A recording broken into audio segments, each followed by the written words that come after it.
اعوذ باللہ من الشیطان الرجیم بسم اللہ الرحمن الرحیم خلق السماوات والارض بالحق، اللہ نے پیدا کیا ہے آسمانوں اور زمین کو حق کے ساتھ، یعنی بامقصد ہے، نتیجہ خیز تخلیق ہے، یہ بے نتیجہ کا کار عبث اور باطل نہیں ہے۔ یکبر اللیل علی النہار، وہ رات کو لپیٹ دیتا ہے دن پر، ویکبر النہار علی اللیل، اور دن کو لپیٹ دیتا ہے رات پر۔ اب یہ جو ہے کہیں یولج اللیل فی النہار آتا ہے، کہیں یکبر آ رہا ہے، تو یہ مختلف جو الفاظ ہیں، تعبیرات ہیں، لیکن مقصد کیا ہے کہ یہ دن اور رات کا جو الٹ پھیر ہے تو یہ بھی بے مقصد تو نہیں ہے۔ آپ کو معلوم ہے کہ پورا نظام جو چل رہا ہے اسی کے حوالے سے ہے، پورا عالم نباتات کا جو ریسپیریشن کا نظام ہے وہ اسی کے ساتھ متعلق ہے، لہذا یہاں کوئی شے بھی بے مقصد نہیں ہے۔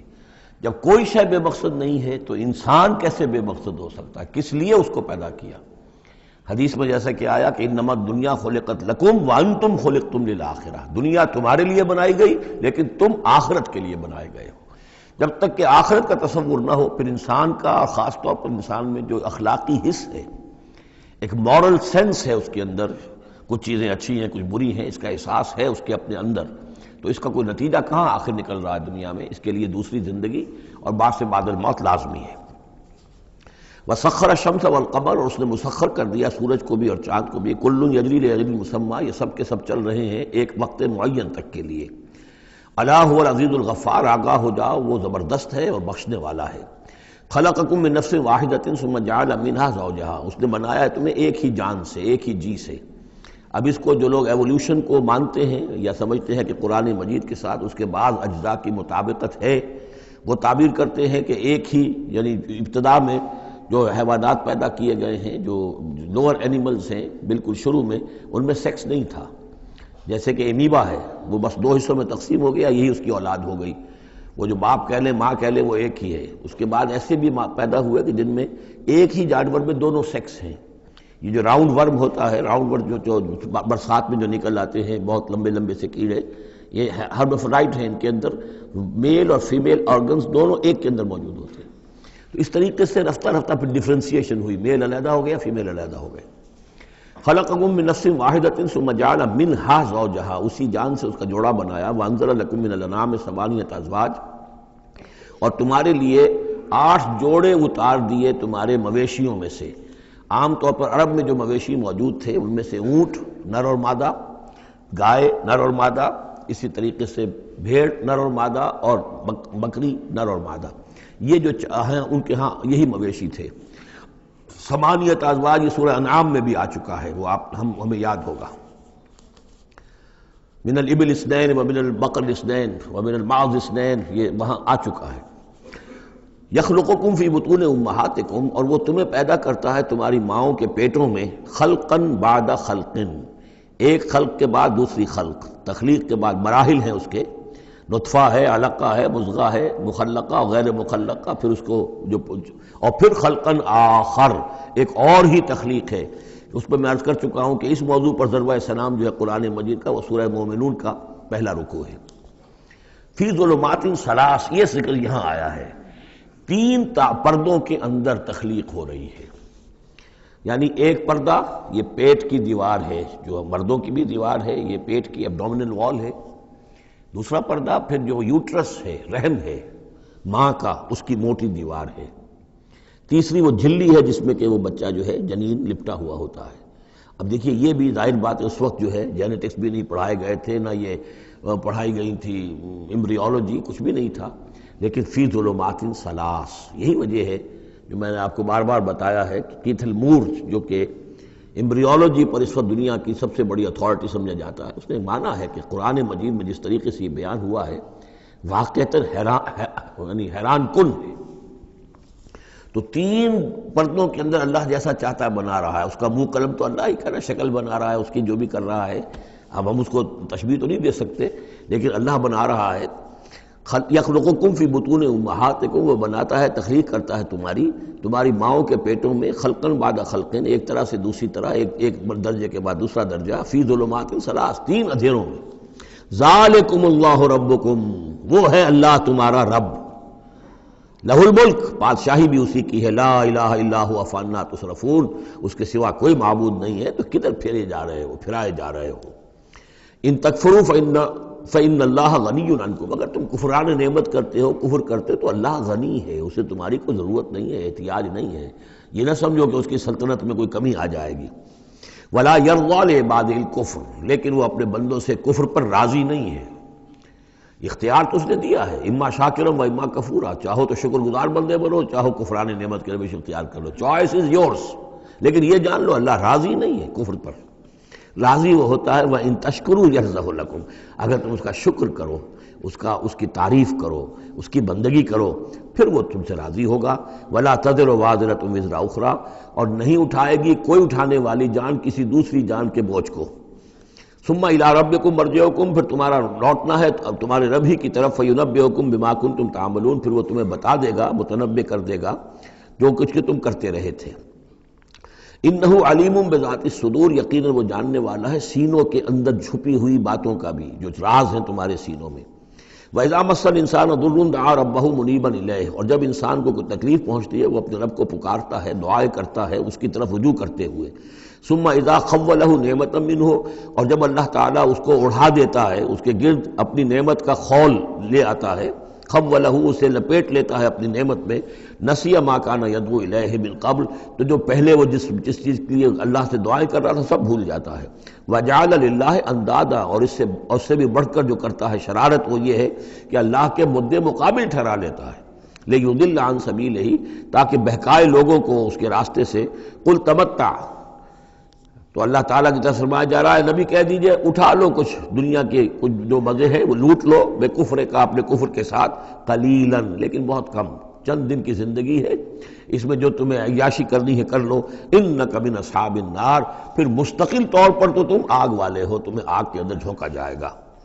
امن هو قانت آناء اللیل ساجدا وقائما یحذر الآخرۃ ویرجو رحمت ربہ، اس صورت میں یہ خاص اسلوب کئی مرتبہ آئے گا کہ ایک چیز کو، ایک جملے کو آگے نامکمل چھوڑ دیتے ہیں کہ اسے خود انسان پر کرے، فل ان دی بلینک، وہ خود بخود اس کے اندر مقدر تو ہے لیکن اس کو واضح طور پر نہیں کیا جاتا، مثلا اس کی مثال، اور یہ کئی دفعہ آئے گا اسلوب۔ اب من ہوا قانت آناء اللیل، بھلا وہ شخص کہ جو کھڑا رہتا ہے، بندگی کرتا ہے رات کے وقت بھی، ساجدن و قائمن، کبھی سجدے میں پڑا ہوا ہے کبھی کھڑا ہوا ہے، یحذر الآخرۃ، جو آخرت سے ڈرتا رہتا ہے، وہ یرجو رحمت ربہ، اور ساتھ ہی اپنے رب کی رحمت کا امیدوار بھی ہے، بس آگے کچھ نہیں۔ مراد کیا ہے؟ کیا بھلا یہ شخص کمن ہوا غافل، کیا برابر ہو جائے گا اس کے کہ جو غافل ہے؟ بھلا وہ شخص جس کی کیفیت یہ ہے کہ وہ فرما بردار ہے، راتوں کے اوقات میں بھی، سجدے میں بھی، اور کھڑے ہو کر بھی اللہ کی بندگی کرتا ہے، آخرت کا خوف اس کے دل میں ہے، لیکن اپنے رب کی رحمت کی امید بھی ہے۔ کمن ہوا غافل، کیا وہ شخص برابر ہو جائے گا اس کے کہ جو غافل ہے؟ قل، کہہ دیجئے، حل یستوی الذین یعلمون والذین یعلمون، کیا برابر ہو سکتے ہیں وہ لوگ کہ جو علم رکھتے ہیں اور وہ کہ جو علم نہیں رکھتے؟ انما یذکر اولو الالباب، حقیقی نصیحت اور سبق تو حاصل وہی کرتے ہیں کہ جو عقل مند لوگ ہیں۔ قل یا عبادی الذین آمنوا، دیکھیے پھر آگے آئیے، سیدھا یا ایھا الذین آمنوا نہیں ہے، یہ مکی صورتیں ہیں۔ قل یا عبادی الذین آمنوا، کہہ دیجئے اے نبی، اے میرے وہ بندو جو مجھ پر ایمان لائے ہو، اتقوا ربکم، اپنے رب کا تقوی اختیار کرو، جن چیزوں سے اس نے روک دیا رک جاؤ، اور تمہارے اندر اس کی رضا جوئی رہنی چاہیے۔ للذین احسنوا فی ہذہ الدنیا حسنہ، جو لوگ نیکی کی راہ پر روش اختیار کریں گے، احسان کی روش اختیار کریں گے، ان کے لیے اس دنیا میں بھی بھلائی ہے۔ وَأَرْضُ اللَّهِ وَاسِعَةٌ، اور زمین اللہ کی بڑی وسیع ہے، اگر یہاں رہتے ہوئے تمہارے لیے توحید پر کاربند رہنا ممکن نہیں ہے تو ہجرت کرو۔ انما یوفی الصابرون اجرہم بغیر حساب، یقیناً صابروں کو، صبر کرنے والوں کو ان کا اجر پورا پورا دے دیا جائے گا، یوفا بھی ہے، پورا دے دیا جائے گا، پھر بغیر حساب بھی، اس کا مطلب ہے مزید فضل جو ہوگا وہ بغیر حساب ہوگا، اس میں کسی حساب کا سوال نہیں۔ قل انی امرت، اب دیکھیے پھر وہ جو شروع کا مضمون تھا یہ اس صورت کا عمود ہے، کس طرح بار بار آئے گا اب۔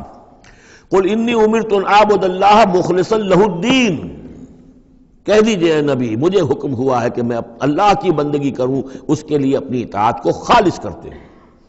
یہاں میں چاہتا ہوں تھوڑی سی وضاحت کر دوں۔ دیکھیے عبادت کے آپ یوں سمجھیے کہ ایک عبادت کا ظاہر ہے اور ایک عبادت کی اصل حقیقت ہے۔ پھر یہ کہ ایک اس حقیقت میں بھی ایک روح ہے اور ایک اس کا جسد ہے، ایک اس کے رسومات ہیں۔ رسم کہتے ہیں کسی شے کی ظاہری شکل۔ عبادت کی رسم جس کو مراسم عبادت کہتے ہیں، یہ مراسم عبودیت کیا ہیں؟ جس کی آپ عبادت کرتے ہیں، اس کے سامنے جھکتے ہیں، اس کے سامنے ادب کے ساتھ کھڑے رہتے ہیں، اس کے کچھ حمد کے ترانے گاتے ہیں، اس کے سامنے سجدہ کرتے ہیں، ان کو ہم کہیں گے مراسم عبودیت۔ رسم کہتے ہیں کسی چیز کی ظاہری شکل، یہ حروف ہے، اور یہ رسم جو ہے رسم الخط۔ اسی طرح یہ قرآن اور یہ اس کا رسم عثمانی ہے، اس کا لکھا ہوا جانا جیسے کہ یہ رسم ظاہر ہے۔ تو ایک تو یہ چیزیں ہیں عبادت، جسے دنیا میں سمجھا جاتا ہے عبادت، یہ مراسم عبودیت ہے۔ اصل عبادت جو ہے اس کا بھی ایک جسد ہے اور ایک روح ہے۔ جسد کیا ہے؟ اطاعت، جس کی عبادت ہے کلی اطاعت، ہمہ اطاعت، ہمہ وقت اطاعت۔ غلامی، عبد کے معنی ہے غلام۔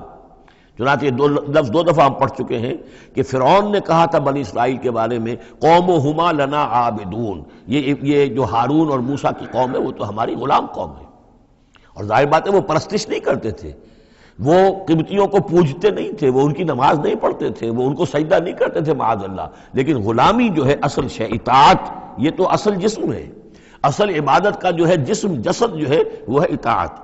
لیکن جو چیز اس اطاعت کو غلامی سے آگے بڑھ کر عبادت بنا دیتی ہے وہ اس کی روح ہے، روح محبت۔ جس ہستی کی اطاعت محبت کے ساتھ کی جائے گی وہ عبادت ہو جائے گی۔ ایک جبراً اطاعت کی جا رہی ہے۔ اب جیسے کہ انگریز کی ہم اطاعت کرنے پر مجبور تھے، ہم اطاعت کر رہے تھے، عبادت نہیں کر رہے تھے، لیکن اطاعت کر رہے تھے۔ لیکن کسی کی محبت کے جذبے سے سرشار ہو کر اطاعت کی جائے گی تو وہ عبادت بن جائے گی۔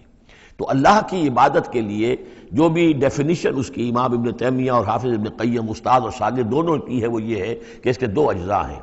العبادت تجمع اصلین، غایت الحب مع غایت الذل والخضوع، کہ دو چیزوں کو جمع کرنے سے اللہ کی عبادت جو ہے وجود میں آتی ہے، حد درجے کی محبت اللہ کے ساتھ اور حد درجے میں اللہ کے سامنے اپنے آپ کو بچھا دینا، مطیع اور منقاد ہو جانا۔ اچھا یہ تو ہے اصل عبادت، لیکن اس کے لیے جو رسم ہے وہ کیا ہے؟ کبھی کبھی کھڑے ہو کر کبھی سلیوٹ کر لینا ہے، کبھی ہاتھ جوڑ دینا ہے۔ اب ہندوؤں کے ہاں ہاتھ جوڑنا ہے، یہ ان کے ہاں کی رسم ہے۔ قنوت ہے، ہمارے ہاں قنوت ہے، ادب کے ساتھ کھڑے ہونا ہے، کہیں جو جھک جانا ہے، رکوع کرنا ہے، کہیں سجدہ کرنا ہے، حمد کے ترانے جو ہے پڑھ رہے ہیں، تسبیح کر رہے ہیں، یہ اس کی مراسم عبودیت ہے۔ عبادت اصل کیا ہے؟ اطاعت کلی، اللہ کی محبت سے سرشار ہو کر۔ تو اس صورت کا جو عمود ہے وہ یہ ہے کہ اللہ کی عبادت کرو اس کے لیے اپنی اطاعت کو خالص کرتے ہوئے۔ اطاعت میں آپ نے کسی اور کو شامل کر دیا، انڈیپینڈنٹ آف ہم، اللہ کی اطاعت سے آزاد، مستقل بالذات اطاعت، یہ شرک ہے، اور وہ اطاعت اللہ کو قبول نہیں۔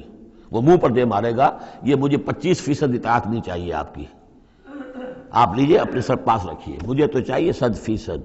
ادخلوا فی السلم کافہ۔ اور ہم سمجھتے ہیں کہ ہم 5-10% بھی ٹرخا لیں گے اللہ تعالیٰ کو تب بھی ہمیں جنت وہ دے ہی دے گا۔ یہی ہے اصل میں ہمارا جو سارے سوچ کا فطور ہے۔ یہ کل زندگی اور کل بندگی جو ہے اس کا تصور ذہنوں سے نکل چکا ہے۔ یہ تصور ہے جو اس صورت سے اب اس کی جڑ پڑ رہی ہے، اور یہ در حقیقت کلائمیکس کو پہنچے گا چوتھی صورت میں جا کر، سورہ شورى میں، وہ ہم کل پڑھنی انشاءاللہ۔ تو دیکھیے پھر آ گیا قل انی امرت ان اعبد اللہ مخلصا لہ الدین، کہہ دیجئے مجھے تو حکم ہوا کہ میں اللہ کی بندگی کروں اس کے لیے اپنی اطاعت کو خالص کرتے ہوئے۔ وامرت لان اکون اول المسلمین، اور مجھے حکم ہوا کہ سب سے پہلا مسلم، سب سے پہلا فرما بردار میں خود بنوں۔ یہ نہیں ہے کہ میں تمہیں فرما برداری کی دعوت دے رہا ہوں اور خود جو ہے میں اللہ کی نافرمانی کروں، یہ نہیں۔ قل انی اخاف ان عصیت ربی عذاب یوم عظیم، کہہ دیجئے مجھے تو خود اندیشہ ہے اگر میں اپنے رب کی نافرمانی کروں تو ایک بڑے دن کا عذاب مجھے آ پکڑے گا۔ میں اپنے آپ کو مستثنیٰ نہیں سمجھتا، میں بھی بندہ ہوں، اگر میں معصیت کروں، اگر میں اپنے رب کی نافرمانی کروں۔ ظاہر بات ہے کہ یہ جو ہے اگر بہت بڑا اگر ہے، ظاہر اس کے حضور کا امکان نہیں حضور کے لیے، لیکن سمجھانے کے لیے ان لوگوں کو بتایا جا رہا ہے۔ قل اللہ اعبد مخلصا لہ دینی، پھر وہی۔ حالانکہ دیکھیے ایک بات ہے کہ ایک ہی اسلوب کو بار بار تکرار سے لانا عام ہماری دنیا میں جو ہماری نگارش کے اور جو بھی یعنی تصنیف و تعریف کے اصول ہیں اس کو عیب سمجھا جاتا ہے کہ یہ تو تصنیف و تعریف کا عیب ہے، ایک ہی اسلوب کو آپ تکرار میں لا رہے ہیں۔ یہ تو کمال اللہ کا ہے، فصاحت و بلاغت کا، کہ وہ لا رہا ہے اس کو بار بار، اور پھر کوئی بھاری نہیں گزرتا، بلکہ یہ کہ اس کے اندر اس کے اور حسن بڑھ رہا ہے۔ لیکن یہ کہ اس تکرار سے جو ایمفیسس ہے اس کو سمجھیے کہ یہ اسلوب بار بار کیوں آ رہا ہے۔ پہلی آیت یہ تھی تنزیل الکتاب من اللہ العزیز الحکیم انا انزلنا الیک الکتاب بالحق فاعبد اللہ مخلصا لہ الدین الا للہ الدین الخالص۔ اور اس کے بعد اب آپ نے یہاں دیکھا آیت نمبر 11 قل انی امرت ان اعبد اللہ مخلصا لہ الدین،